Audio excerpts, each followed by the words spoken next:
अभी आप देख रहे हैं बीबीसी आप तक व बीएनपी न्यूज। मोनिका कुमारी से सुने समाचार। मधुबनी जिला का सही उत्थान के लिए अत्याधुनिक सुविधाओं से युक्त कृषि विश्वविद्यालय खोलने की जरूरत। उद्योग मंत्री समीर महासेठ। पूर्व केंद्रीय मंत्री चतुरानंद मिश्र का बड़ा सपना था कि हम मधुबनी के राजनगर में कृषि का एक विश्वविद्यालय खोलें। उस सपने को पूरा करने के लिए हम संत कुमार चौधरी से आग्रह करते हैं कि जिस तरह से वे कृषि क्षेत्र में बेहतर कार्य कर रहे हैं, मधुबनी के सही उत्थान के लिए यहाँ एक अत्याधुनिक सुविधाओं से युक्त एक कृषि विश्वविद्यालय खोले ताकि इसकी रोशनी मधुबनी जिले समेत पूरे राज्य में फैले। यह बातें बिहार सरकार के उद्योग मंत्री समीर महासेठ बेनीपट्टी के चांदपुरा बसेठा में एसके चौधरी न्यास के द्वारा संचालित कृषि विज्ञान केंद्र में आयोजित 7वें अंतर्राष्ट्रीय महासम्मेलन में अपने संबोधन के दौरान कहा। इसके साथ ही उद्योग मंत्री समीर महासेठ ने उद्योग विभाग द्वारा किए जा रहे कार्यों पर विस्तार से प्रकाश डाला। वहीं एसके चौधरी न्यास के प्रमुख संत कुमार चौधरी ने कहा कि हम लोग को कृषि क्षेत्र को सबसे अधिक महत्व देने की जरूरत है। उन्होंने बताया कि यह सौभाग्य है हमारा कि विश्व का 35% मिलेट हमारे मिथिला में पाया जाता है।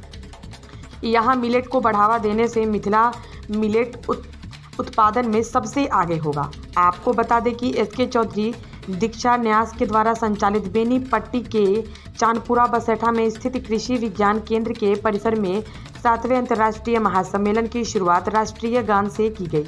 इस अवसर पर उपसभापति बिहार विधानसभा महेश्वर हजारी, भारत में लिथुआनिया दूतावास के उप प्रमुख जाइमेनास मोजीरुटीस, मंत्री उद्योग विभाग समीर महासेठ, सदस्य बिहार विधान परिषद मदन मोहन झा, सदस्य बिहार विधानसभा अरुण शंकर प्रसाद, पद्म भूषण एवं पूर्व मंत्री भारत सरकार हुकुमदेव नारायण यादव एवं अन्य विशिष्ट अतिथियों के साथ दीप प्रज्वलित कर सेमिनार का उद्घाटन किया। बताते चले कि इस आयोजन का विषय कृषि विकास में संसाधनों का सतत उपयोग, इसकी चुनौतियां एवं सुविधाएं रखा गया था। इस अवसर पर बोलते हुए जिलाधिकारी अरविंद कुमार वर्मा ने कहा कि आज़ादी के बाद हमारा प्रखर कृषि वैज्ञानिकों और श्रमशील किसानों की बदौलत हमारे देश में कृषि उत्पादों में आत्मनिर्भरता हासिल कर ली। हमने कृषि क्षेत्र में विकास की गति प्राप्त करने के लिए तकनीकों का अंधाधुंध इस्तेमाल शुरू किया और आज इसके कुपरिणाम भी दृष्टिगोचर होने लगे हैं। कई भूभागों में बिना कीटनाशक और उर्वरक के कृषि की उत्पादकता की उम्मीद भी नहीं की जा सकती। इतना ही नहीं, देखा जा रहा है कि भूगर्भीय जल का स्तर भी धीरे धीरे गिरता जा रहा है। यही वक्त है जब हमें सचेत होना होगा ताकि कृषि क्षेत्र में व्यापक उपलब्धियों को कायम रखा जा सके। उन्होंने इस अंतर्राष्ट्रीय सेमिनार के आयोजन के लिए संत कुमार चौधरी जी को भी धन्यवाद दिया और कहा कि आगे भी इस प्रकार के आयोजन से जिले को लाभान्वित होने का अवसर मिलता रहेगा। बिहार झारखंड संपादक विनोद पांडे के साथ मधुबनी से किशोर कुमार की रिपोर्ट। को पर महत्व देना पड़ेगा, इसका महत्व देना पड़ेगा कि हम कृषि को ज्यादा महत्व दें। आज हम सभी विश्व के लोग अंतर्राष्ट्रीय मिलेट्स ईयर 2023 मना रहे हैं। मैं जिलाधिकारी महोदय से कहना चाहूंगा, यह सौभाग्य है हमारे मिथिला का कि विश्व का 35% मिलेट हमारे मिथिला में पाया जाता है। ये कितनी बड़ी बात है। और हम किसानों को बताना चाहते हैं, युवा वैज्ञानिकों को बताना चाहते हैं कि देखिए, आज जो परिस्थिति किसान की है उसमें अगर सही सुधार चाहते हैं तो उसे कैश क्रॉप्स उगाना पड़ेगा। और अगर मिलेट्स को हम बढ़ावा देंगे तो हम समझते हैं वो दिन दूर नहीं है जैसे कि धान या गेहूं 10 रुपए, 20 रुपए, 30 रुपए, 40 रुपए किलो बिकता है। मिलेट्स, रामदाना, चाहे वो कौनी हो, सामा हो, कोदो हो, 400 रुपए, 500 रुपए किलो बिकता है। तो आप मिलेट्स को अपनाएं। और ये जो अंतर्राष्ट्रीय मिलेट्स के रूप में हम लोग मना रहे हैं, ये सुनहरा अवसर है कि हम अपने मिथिला को पूरे विश्व के पटल पर ऐसा छाप छोड़े कि हमारा मिथिला मिलेट्स उत्पादन में सबसे ऊंचा था और आगे हम सब फिर करके दिखाएंगे। आज देश का 75वीं आजादी का वर्षगांठ हम मना रहे हैं। कितनी सौभाग्य की बात है।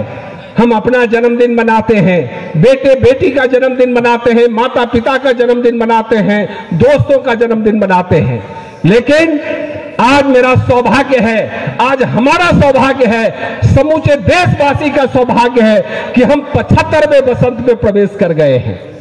और आजादी के इस अमृत महोत्सव में एसके चौधरी एजुकेशन ट्रस्ट द्वारा संचालित कृषि विज्ञान केंद्र एवं शंकरा ग्रुप ऑफ इंस्टीट्यूशन को यह सौभाग्य प्राप्त हुआ है कि यहां पर 31 देशों के प्रतिनिधि को यहां बुला करके और इस देश के राज्य के किसानों को बुला करके, वैज्ञानिकों को बुला करके जो यहां पर एकत्रित किया गया है, मुझे पूरा भरोसा है कि इससे हम लाभान्वित होंगे, इससे हम कुछ सीखेंगे। कि इतना महत्वपूर्ण कार्यक्रम मधुबनी जिला में यहाँ कृषि विज्ञान केंद्र में आपने आयोजित कराया है।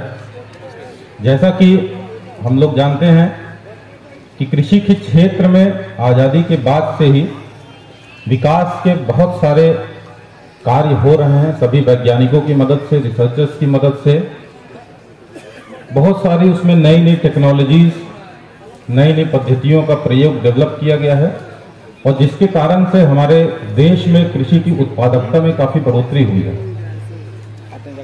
हम लोग आज़ादी के बाद 75 साल उसको पूरा कर लिए हैं और इसी उपलक्ष्य में जो हम लोगों ने 75 साल आज़ादी के अमृत को महसूस किया है कि आज़ादी का अमृत महोत्सव पूरे वर्ष मनाया जा रहा है। हम लोगों के यहाँ पे भारत देश में आज़ादी के पश्चात 70% से ज़्यादा आबादी कृषि पे ही निर्भर रहती थी और अभी भी 65 से 70% के बीच ही लगभग जनसंख्या ग्रामीण क्षेत्रों में निवास करती है, जिनका मुख्य व्यवसाय कृषि ही रहता है। अभी भी हम लोग उद्योग और सेवाओं की तुलना में ज़्यादा हमारे जो वर्कफोर्स है कृषि क्षेत्र से ही जुड़ी रहती है। आज़ादी के पश्चात हम लोग का 60s 70s के आसपास काफ़ी बड़ी फूड क्राइसिस हुई। हम लोगों को गेहूं की ही कमी होने लगी, अपने देश में बाहर से बहुत निर्यात करना पड़ा। तो एक ऐसी स्थिति थी हम लोगों के लिए आई ओपनर था अपने देश के लिए।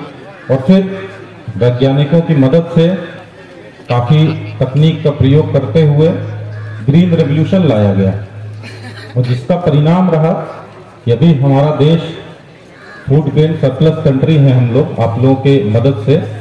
लेकिन जब भी कोई टेक्नोलॉजी अपने देश में आती है तो उसमें जो सबसे बड़ी समस्या आती है कि उसका हम लोग बहुत अत्यधिक उपयोग करने लगते हैं, उसका क्या साइड इफेक्ट होता है, क्या नुकसान होता है, वो चीज़ें कहीं ना कहीं हम लोग उसको इग्नोर कर जाते हैं।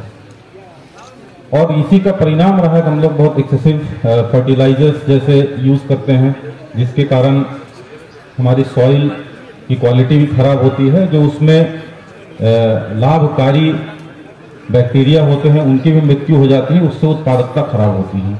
ये बहुत महत्वपूर्ण होता है कि जो भी नई तकनीकों, नई पद्धतियों का हम लोग प्रयोग करें, उसमें जो हमारे संसाधन हैं उसका बहुत सस्टेनेबल प्रयोग हो। और इस सेमिनार का मैं देख रहा था, थीम भी यही है कि एग्रीकल्चर के विकास के लिए जो संसाधन है उसका सस्टेनेबल प्रयोग करना। नेशनल 7वां यह आयोजन मधुबनी में हो रहा है और इससे पहले अगर बाबू चतरा बाबू को याद करने में हम पीछे नहीं हटना चाहते हैं कि पूर्व केंद्रीय मंत्री शत्रुघ्न मिश्र साहब का बड़ा सपना था कि हम राजनगर में कृषि का एक यूनिवर्सिटी खोलें। लेकिन कहीं ना कहीं हम एक लाइन में यही कहना चाहेंगे, रेस्पेक्टेड हमारे संत कुमार चौधरी जी से एक ही आग्रह करेंगे, जिस रफ्तार से आप आगे बढ़ रहे हैं और मधुबनी की मिट्टी को आगे बढ़ाने के लिए पूरे देश में विदेश में जो मधुबनी का नाम करना चाह रहे हैं वो दिख रहा है। मधुबनी साक्षी है। हम अपेक्षा करते हैं कि आप भी एक यूनिवर्सिटी यहाँ खोलें ताकि मधुबनी का सही उत्थान हो सके। क्योंकि जितने लोगों से बातचीत होती है तो लोग कहते हैं यहाँ आवश्यकता ढेर सारा है। क्योंकि नेपाल ऐसा जगह है कि हम बगल में अवस्थित हैं। नेपाल को न तो हम 100-200 किलोमीटर हटा सकते हैं, न मधुबनी को 100-200 किलोमीटर घसका सकते हैं। टोटल परिस्थिति मधुबनी का जो है अंतर्राष्ट्रीय प्रॉब्लम है, जिसके चलते उसका खामियाजा मधुबनी भुगत रहा है। जितने जगह जाते हैं तो जो बैकवर्ड डिस्ट्रिक्ट में हमारा मधुबनी रहा उसे डेवलप करने के लिए मेरा मानना है कि सारे लोग विशिष्ट बड़े सेमिनार ही चल रहा है, 3 दिन का सेमिनार होगा। ये कन्वेंशन से पता चले कि आखिर हमारा गरीबी रेखा से निकालने के लिए यहाँ के किसानों, यहाँ के व्यवसायियों, यहाँ के उद्योगपतियों को कैसे हम पूरे बिहार में पहले 1 to 5 में आने का प्रयास करें। इसके बाद देश की बात तो होती रहेगी। पहले हम जो नीचे स्तर पर बिहार में है उसे असली ऊपर स्तर पर 1 to 5 में कैसे आवे, क्योंकि बार बार ये होता है हर एक चीज का मार। अगर 5 दिन नेपाल में पानी हो जाता है तो यहाँ पे 12 जिला है वो परेशान हो जाता है। लेकिन हम समझते हैं कि जो अभी के हिसाब से हम एक सूचना देना चाहेंगे कि भारत सरकार के जो ICAR के जो हमारे अध्यक्ष थे श्री मंगला साहब, उनके अध्यक्षता में बिहार के 12 डिपार्टमेंट को ये एग्रो बेस्ड बिहार को आगे बढ़ाने के लिए एक समेकित प्लानिंग चल रही है, जो विगत 2 महीना के अंदर आप लोग तक ये रिपोर्ट आ जाएगा, जिसमें कृषि, उद्योग, ऊर्जा, minor irrigation, major irrigation, cooperative, cane department और रेवेन्यू डिपार्टमेंट, पशुपालन